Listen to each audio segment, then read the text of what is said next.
روز بخیر دوستان گرامی، میخوام یک موضوع کوتاه صحبت کنیم برای دوستان نانی، زبانی و جانی. با دقت باشید. دوستان سه نوعند گر بدانید، زبانی اند و نانی اند و جانی. میگوید به نانی نانش ده از در بیرانش، نوازش کن با دوستان زبانی.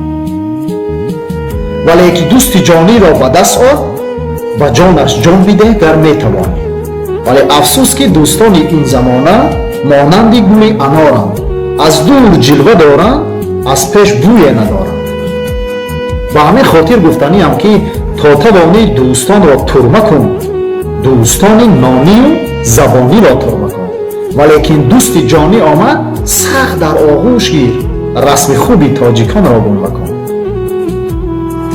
در آخر گفتنیم که ای خدایا دوست جانی را بر من دشمن مکن، حال غمگین مرا بر ناکسان رفشن مکن.